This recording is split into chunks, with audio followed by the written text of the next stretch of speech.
I'm gonna make a new dog kennel for our new dog. And the first thing you wanna do is, of course, you wanna put your posts in the ground. You're gonna want them to be between 2 to 3 feet deep in the ground. And as you can use a post hole digger, it's probably the best, but you want it to be level, of course, on this side and on this side. And as you're leveling the post, you're going to be filling with concrete and with dirt, with water. And as you go up, you just want to make sure you're leveling so that the bubble, of course, is in the middle.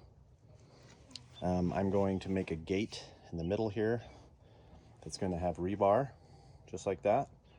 I'll show you what I did there. I actually put lacquer on the rebar to finish it up. And I'm going to have a section that goes from here to there as well. You're going to want to make sure that that's level, the top. These are lined up, of course.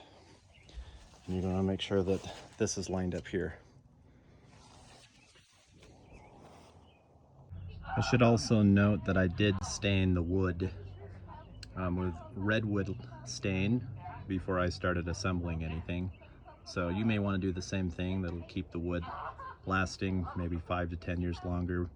But of course you can keep putting layers of stain on it after 5 to 10 years, and it'll last forever if you keep on maintaining it. Okay, the posts are going to need to come out of the ground roughly between 40 and 41. You can do 41 or 40, both measurements will work. The railing sections are 35 inches tall. And you're going to want to start those down from the top of the post about 1 5/8 inches, or 1 3/4 will work as well, or even 1.5 inches, something like that. If you measure from the top of the posts, the bottom of the railing is going to be around 36.5. Okay, I'm going to start on this railing next. You want to measure the space between here and there and cut 2 pieces. Mine are almost perfectly level and flush, so 60 5/8 are going to be the measurements for this. One for top and one for bottom, so 2 of them. Okay, here's the bottom rail. You're going to want to screw on an L bracket on the left and the right of the underneath the bottom side of the railing. So this, when I install it, it's going to be flipped. Okay, here's my top and bottom railing. You're going to flip them both upside down and screw these L brackets on. I use screws that were about 1.5 inches. You do like 1 1/4 inches, and then you want to pre-drill the holes so that the screws will go in well.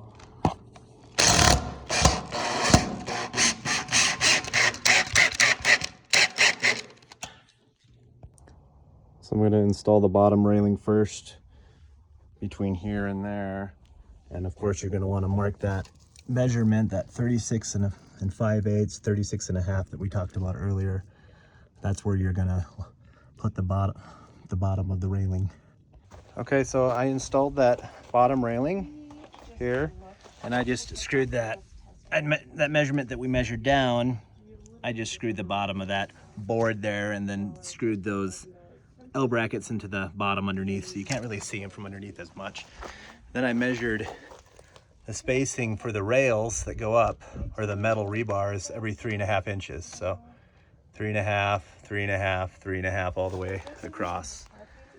And then it's smart to, before you drill the big hole, start with a small hole.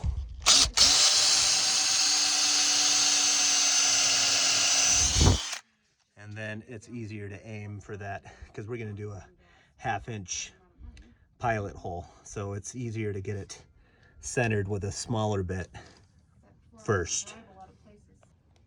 The rebar that I'm going to be putting in these holes, they're 1/2 inch thick, and this is a 1/2 inch bit. And I marked there with a white marking how deep I want to go. You're going to want to go maybe about 1 inch, 1.25 inches max.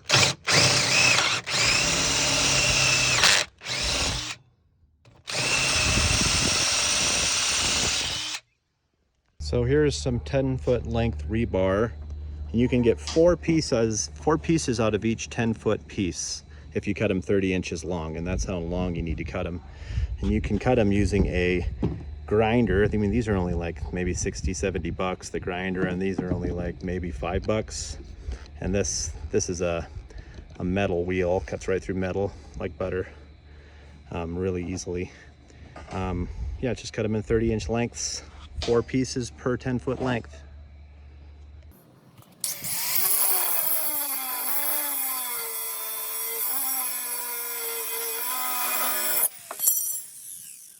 And if you don't want to cut them that way, you can go to the Home Depot or Lowe's and rent a rebar cutter. They're a little harder to cut that way. Cutting with these much faster, much cheaper, and quicker. But some people are scared of using the tool. Okay, now you're going to want to pound the rebar into these, which is a 1/2 inch thick, into these 1/2 inch holes. Go ahead, son.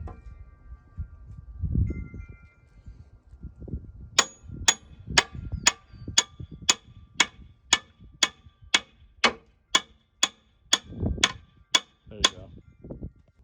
Next step, you're going to want to lacquer the rebar. And I just have this spray on exterior lacquer. Just keeps the rebar from getting rusty and grody looking. You don't have to do it this way. You can also paint it on.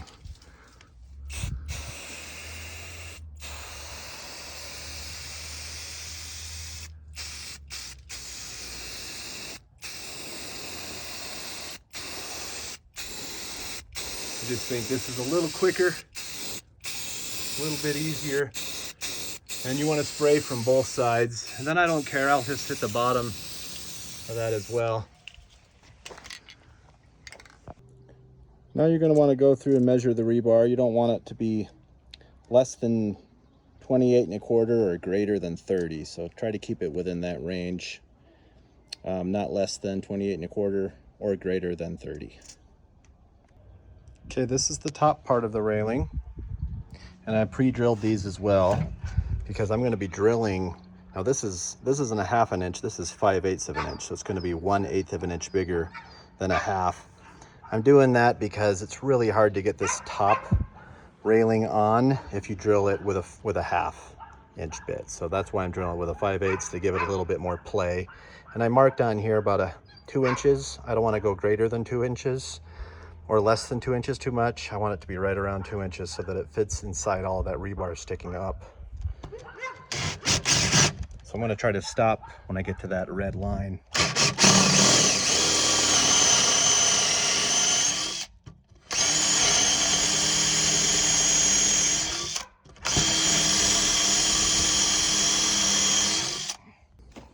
Okay, so here's the top. It's upside down right now, but I just wanted to show you guys that I have a bracket on each end. And I've drilled these holes all the way across. They're about 2 inches deep and 5/8 of an inch wide. And I'm going to spin this around and we're going to hammer it over the top of these. And it's kind of tricky getting them all in, but if you're careful and slow, you can do it. Okay, I just hammered that down into place using a mallet. It took me about 10 minutes just to line everything up. But you see they're lined up in the bottom and they're lined up underneath. Okay, and you're going to want to make it so that this section is about 35 inches. You're going to match it to 35 inches over here. Okay, and another way of looking at it is you want to be down about 1.5 inches. About 1.5 inches.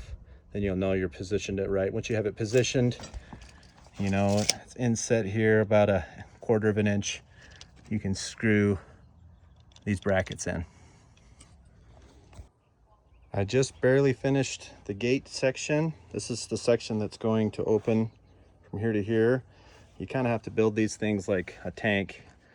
This is the part that you see here, and you're going to build it the same way you're going to build this section of the railing, essentially, except you're going to want to miter the corners, and then you're going to want to add a bunch of hardware to hold the thing together because it's going to be supporting a lot of weight. So I have a bracket here, and I have one on the outside, and that should support all the weight because it's going to hang the door. This thing's probably maybe, I don't know, 30-40 pounds. So, and the opening from here to here is 39.5, and you're going to want to make this an inch shorter. So about 38.5. 39.5 from there to there. The gate's 38.5. You're going to want a little bit of play on this side, about a half an inch for your hinges. Then you want about 1/4 of an inch to 3/8 of an inch play over here, so that it can swing open and close without hitting the wood. Okay, we're getting close with the dog kennel now, and just attach the gate that opens here.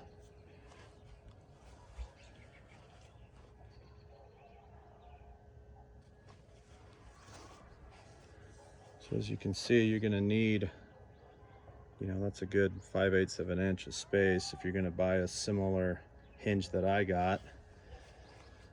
And then over here you got your 1/4 of an inch play. You don't want that to rub up against it. And now we're going to add the latch and it'll be finished. So this is the latch that I'm using. Let's see how that works.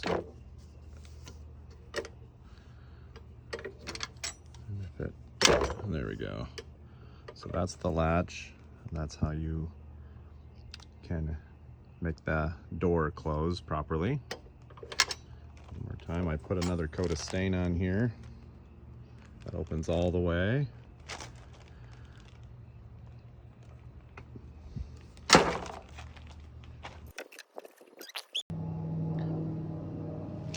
Okay, it is pretty well all done. As you can see, I added those bricks in the bottom so my dog can't dig underneath, and then I added the gravel in. It's about a 3/4 inch peat gravel, I believe is what it's called. So it's pretty well done. And Poe, he's over here, and I added this doggy door for Poe to use. That goes right into the house. And I built an additional section here. So now he can get out of the house, and this keeps him enclosed.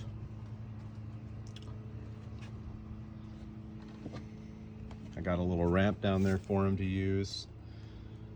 And I put some stain on that ramp as well. And then I added some taps. These are night lights, so they come on at night, which is really nice. And if you want to know how to install a doggy door, I have that in another video, so watch that if you're learning how to install an exterior pet door that goes into the exterior wall. But thanks for watching, and there's one last shot of the whole thing. I'm also doing another video here. We're killing the grass, and I'm going to put pavers in, some flagstone pavers. So watch that if you're curious.